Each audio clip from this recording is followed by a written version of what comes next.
Hey everyone, and welcome to another episode of Let's Talk the Family Services podcast. I'm Ingrid Garcia, and I'm here today with Tamara Aguilar and Shirley Uceda, my awesome teammates on the psychology team at Family Services. This episode is especially for you, our young listeners. We're diving into a topic that really matters, and we're excited to share it with you. We're talking about real dreams, not just having them, but actually working toward making them real. And to kick things off, I want to invite you to reflect on this. We're not living here and now by accident. We haste a purpose. We're here to grow, to become who we're meant to be, and eventually return to our Heavenly Father. But that doesn't mean we're just waiting for the next life. We're meant to live and to be happy right here, right now. And that's what it's really about, going after our dreams, setting goals. But what kind of goals are we talking about? Goals are really just a reflection of what we want to achieve in life, what we hope to experience, to have, to become. And they can take all kinds of forms, right? Personal goals, growth goals, career goals. Things like, what do I want to do with my life? Or even, how do I want people to see me? For example, I've always dreamed of being called doctor. That was one of my goals growing up. I used to imagine people saying, Dr. So-and-so. And I'd think, yes, that's me one day. Well, I'm not a medical doctor, but I did reach a doctorate. So that dream, in a way, came true. What else do I want? Maybe financial goals, reaching a certain level of stability. There are many goals, and that's exactly what we want to talk about today. Our message today is for you, young people, because dreaming big and working toward those dreams can truly shape your life. Exactly. I really believe the power of dreams is that they start with just an idea, right? It's about being able to close your eyes and actually see yourself, imagining how you'll be once that dream comes true. That's where it all begins. And that's why having dreams is so important, especially when we're young, because it gives us direction and hope for the future. Thank you, Shirley, for painting that visualization so vividly for us. I love that. Being able to really visualize who I want to be or what I want to achieve. Like you said, that dream could be anything. Maybe starting a business or even becoming an astronaut. Like we mentioned a moment ago with Ingrid, right? Why not? Any dream is possible, but we have to take a moment to make a distinction between real dreams and those that turn into fantasies. Sometimes we place our dreams in that fantasy category, not because they're impossible, but because we convince ourselves they are. When we stop believing they're achievable, they lose their power and just sit there as distant wishes instead of real goals. But then there are also the dreams we actually work on, right? The ones we take seriously, where we set goals, break them down into smaller steps or sub-goals, and create a plan to move forward. That's what really makes the difference. It's what separates a dream from just a fantasy. It's the action and structure we give it. And something else, we were just talking about this a moment ago, the importance of age, right? Because the stage of life we're in can really shape how we see our dreams and how we go after them. We were talking about the youth and how they're at such a unique stage in life. It's a special time not just to dream big, but to start working on those dreams, turning them into real, meaningful goals. And what makes a goal effective? Well, a goal should be realistic, measurable, something you can track and work towards step by step. That's what gives your dream a chance to grow. We were also talking, maybe even joking a bit, about becoming an astronaut. But honestly, if that's someone's dream, it's totally possible. They can absolutely make it happen. And if you're at that age where you're dreaming big, you can start asking yourself, what can I do today to move closer to that dream? How can I start turning it into a goal I can actually reach? A goal should be realistic. We need to ask ourselves questions like, what skills do I already have? What resources or opportunities are available to me right now? And what tools or abilities do I still need to develop to get there? That self-reflection helps us build a solid path forward. All of our goals should follow that line of thinking, so they're grounded in reality but still push us to grow. They should be measurable, realistic, and achievable. And it's important to set a timeline, a target date to reach them, to stay focused, motivated, and you can track your progress. But the truth is, many times we run into obstacles, and you mentioned this earlier too. I did because I totally agree. It's really important to anticipate obstacles. I love the idea of having a board, a visual map, where you can see the entire process laid out. It helps you understand each step you need to take to reach your goal or dream. But yes, there are obstacles. And it's important to be aware of what resources I have and what I still need to reach that dream. That's where the real action starts. Sometimes we have to ask for help, and that's okay. Having a support network, a group of people who believe in you and can guide or encourage you, can make all the difference. One obstacle I often think about and consider is comparison, right? We fall into that trap of, what are people going to say about me? And we start comparing maybe their dreams to ours, or their strengths and abilities to our own. But really, the point of reference should be ourselves. our growth, our journey, our timing. Today, I'm better than I was yesterday. I took one more step toward my goal, and that's progress. It's important to ask ourselves, am I moving forward? And our goals don't have to be just academic or professional. They can also be spiritual. Maybe it's growing in faith, forming a family, or improving in certain personal or emotional aspects. When I start measuring myself against others, can actually get in the way of reaching my goals. I might find myself thinking, why do they have that and I don't? Or why have they already achieved something I'm still working toward? And that mindset can really drain our motivation instead of helping us grow. So that kind of comparison becomes a real mental and emotional obstacle, strong and persistent. And honestly, I see it as something pretty common in our generation. That's why it's important to shift the focus. The point of comparison should be myself. Am I growing? Am I better than I was yesterday? That's what really matters. Another thing I've noticed with a lot of young people, and we work with them all the time, it says they often struggle. And what I see in a lot of them is this deep fear of failure. And that fear becomes a huge obstacle, because sometimes out of fear of failing, they don't even allow themselves to dream. They don't even dare to say, I'd like to do this, or I wish I could be that. Because they're already thinking, what if I fail? How embarrassing. What will people say? And that ties into what you mentioned earlier about comparison. We live in such a digital age, right? On social media, everything looks perfect, like, wow, how did they achieve that? And suddenly we're thinking, I'll never get there. It creates real pressure. Or even an app that could tell me how I'm really doing, track my progress, calculate my performance. You know? That's right. Unfortunately, we have reached that point where so many young people are just afraid of failing. And there's so much frustration, so much demotivation. I think that's why so many dreams are abandoned, right? Because of the obstacles we face. Feeling frustrated can paralyze us with anxiety, literally. We just can't move forward anymore. We start to feel like we're not capable, like we can't actually achieve it. Our self-concept, our self-confidence, it all starts to crumble, right? But that's exactly why those first steps I mentioned are so important. Just asking ourselves, what's my first step now? Should I pray? Or start reading books about what I want to be, what I want to become? Meet people who can help me enter that environment I want to achieve? So maybe that's it. But sometimes it's really sad when an obstacle shows up later in life, when we're already adults, and we feel like we're no longer young enough to reach that goal, right? It happens. I think a lot of times we limit ourselves because we believe we're not at the right age to make it happen. And dreams can come true at any age, right? We can set goals for ourselves every single day. We're meant to live with purpose, guided by goals. But like I said at the beginning, young people have this great opportunity, this incredible blessing of being at the perfect age to go after their dreams and achieve them. They might even have more opportunities. Adults sometimes face a few more limitations, but young people, they have the strength, the energy to go after their goals, right? So it's really powerful to realize that it can be done. And above all, they need to know that within them are the tools. There are so many resources already inside them, just waiting to be used. And they should know they are not alone in doing this, in achieving these goals. Because many young people, their limitations are these. I have no one to help me.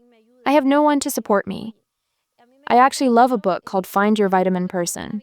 It talks about seeking out family, friends, those people who truly support you, people who help you grow, who nourish your spirit and lift you up. And young people are at that perfect moment to seek out those vitamin people, the ones who will truly add value to their lives and help them reach their goals. A mentor, for example, someone you admire, someone you look at and think, this person could guide me. I can ask them for help. Losing that fear is so important. It's something deeply powerful. Also, the self-awareness you mentioned, that ability to reflect on who I am. Yes, thank you. I really enjoy talking about self-awareness because it's where everything begins, right? When I truly know myself, and you touched on some great aspects of that, then I have a solid foundation to build from. What skills do I have? What tools are at my disposal, right? What am I good at? What are my times that I have to achieve this? Many young people currently work, right? And feel limited by time, but that doesn't stop us from being able to work. Little by little, a goal does not have to be achieved today, right? We are living in a culture of speed, of wanting everything now, right? And sometimes I hear young people say things like that. I mean, besides being a psychologist, I also teach high school, and I love working with teens. They'll often open up and say things like, I'm not where I thought I'd be at this age. And you can really feel the weight of that. And I even think to myself, wow, I feel like I'm just getting started with life. They only knew how old I actually am. And I still see possibilities. I feel capable of reaching new goals, of dreaming big. Age doesn't stop that. Well, we are young. We're young, aren't we? But they're younger. And that's why I think self-knowledge is so important. It gives you a starting point. You begin to ask yourself, what am I good at? What's more challenging for me? I remember back in university, anything related to numbers was always tough for me. So what did I do? I knew I had to give those subjects extra time and effort. It wasn't about being bad at them. It was about knowing myself and adjusting accordingly. And that comes from self-knowledge, right? I knew that putting in that extra effort was going to increase my chances of success. I also think there are tools that can really support that journey, right? And one that comes to mind is intrinsic motivation. We've been talking a lot about self-awareness, but then there's the next question. What actually drives us? There are external motivations, things like rewards, pressure. But what about internal motivation? Where do I find that motivation that keeps me going? And I think that when we take those small positive steps, they start to build momentum. They give us strength to keep moving toward our goals. That also connects with something deeper, our values. Because yes, we've talked about having a plan, but the values behind that plan matter. Maybe the key value in that moment is persistence, right? Not giving up, staying consistent. So that's a value right there. And if I stick to that value, like persistence, and combine it with relaxation techniques, it all works together. We'll be able to take those positive steps forward, and that momentum will help us feel more motivated. Maybe we don't reach the dream today, and that's okay. But little by little, step by step, we're moving forward. You know, something really important that you mentioned here is the idea of saying, I'm going to do it. Like, wait, I'll do it for myself, but I don't have to do it alone. That mindset changes everything. It's not about waiting for someone to rescue you, but also not isolating yourself in the process. But it's not just about doing everything on your own. It's really about finding that inner drive, that sense of value in ourselves that makes us want to do it. You know, looking at the tools we already have, but also being willing to ask for help. And that ties into something we talked about earlier. Resilience, right? Yes, that's actually another topic I really like. And maybe I always tend to steer things a bit towards self-awareness. But I'd actually connect all that with resilience. Like, why do we even have the ability to be resilient? Where does that intrinsic motivation come from? What's the source of that strength, that inner power, that sense of empowerment we tap into? We truly have a divine identity, right? And we need to remember who we are. We are children of God, deeply loved by Him. He hasn't left us to figure things out on our own. He's placed tools along our path, and the right people too. But resilience is a term I like, with what leads to it is adversity. There's this term, or rather this concept, that was explored by Boris Cyrulnik. Because as you should know, his own life story, really tough, right, is what led him to explore this concept and put it into perspective. Boris Cyrulnik lived through an incredibly difficult time. As a child, he experienced unimaginable trauma. He lost his entire family during the Holocaust. He didn't just define or develop the term resilience, he lived it. After losing his family, he was raised by someone he barely knew, surrounded by loss, by fear. That's what makes his voice so powerful. He didn't speak about resilience as a distant idea. He spoke from experience, from having rebuilt a life that could have easily been shattered forever. So, he went on to earn 3 degrees. He's a psychologist, a neurologist, and a psychiatrist, right? And what does that tell us? It tells us that despite the difficulties we face in life, we can move forward because challenges will always be there. There will always be obstacles, and along with those challenges, there will always be emotions, feelings that come up in response to what we're going through. And it's important that we learn to manage those emotions, to understand that they're natural. They're part of being human. Channel them in a positive direction. Of course, we use them to our advantage, right? And that's what being resilient is, isn't it? Because it is through Jesus Christ that we find the reason and strength to become resilient. So, how is a resilient character fostered? I have to work on myself. I have to build my self-esteem. We've already mentioned self-awareness, and we've talked about the importance of understanding and validating our emotions. All these things, which may seem small and simple, actually help us foster a resilient character. Something I was thinking about while you were talking just now is that also a lot of young people actually tend to end up talking about luck. And not resilience, right? Instead, they'll think and say things like, he succeeded just because he's lucky, or I'm just not lucky enough to do those kind of things. And I think that mindset really holds us back, right? When we think things just happen by luck, it sets us back. Instead of saying, I create my own path and opportunities, believing it's all luck can keep us from moving forward. Yes, because if you are not prepared, even if you are lucky enough to meet the person who will give you the job of your dreams, or lucky enough to meet the person you want to marry, but you are not prepared, you have not studied, you have not progressed, you have not set goals, no. I might be lucky enough for an opportunity to come my way, but I won't be able to take it if I haven't prepared. So there's work behind it. And maybe that's something important for us, especially as young people, to understand, right? You mentioned the youth becoming paralyzed, because unfortunately, you've seen some of them almost completely shut down by these types of fears, right? Exactly. And sometimes there's confusion too, right? I feel like both confusion and uncertainty, which are closely tied to anxiety, can leave a person feeling unsure, like they deserve a break or need to pause for a moment. But time flies, right? And before you know it, you've gotten older. That's why it's so important to be intentional. We need to be clear about what we want to achieve and accomplish. That's important. And for that, I think it's very helpful to write down all our dreams. Maybe even put them on a board where we can easily see everything we want to achieve, how we're going to actually get there, where we want to go, and the values that will guide us. Putting all of that together helps us avoid feeling paralyzed and empowers us to take positive steps toward our goals, our dreams, and ultimately, toward becoming who we're meant to be. But always rooted in what we truly desire, deep inside each of us. One thing I've been reflecting on over and over again, and I think it's because it connects with where we are now, is how important it is for young people to hold on to their dreams and keep believing in them. It's not about staying stuck in the dream, but about transforming that dream into something real, into clear, measurable goals. And when we write them down, it's no longer just a thought. It becomes a commitment.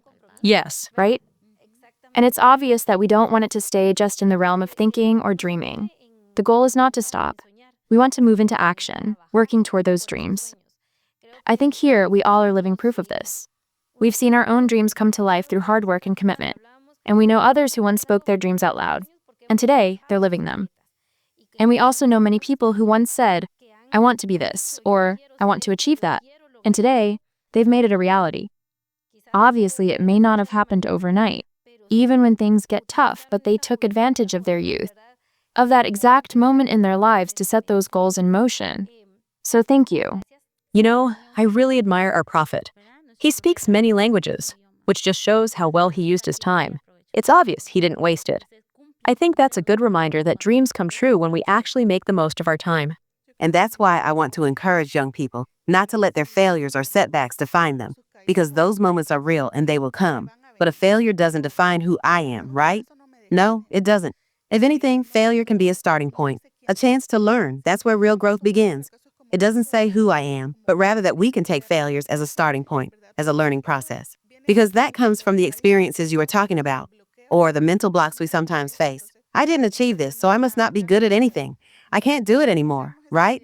But we need to remove those thoughts from our minds, those ideas that tell us we can't, and truly live. Find joy along the way. I really love that quote from Elder Uchtdorf. He says that we need to find happiness along the way, and that means we should be happy while we're working toward our goals, not just when we reach them. I love that because it captures what life is really about, that we're meant to find joy in the journey, not just the destination. And one of the key principles of the gospel is perseverance, staying faithful and moving forward even when it's hard. Perseverance isn't just for the gospel. It applies to every part of our lives. It's about setting goals, working hard, dreaming big, and seeing those dreams become reality. Thank you so much. It's been a real joy to be with you today. Thank you. Thank you.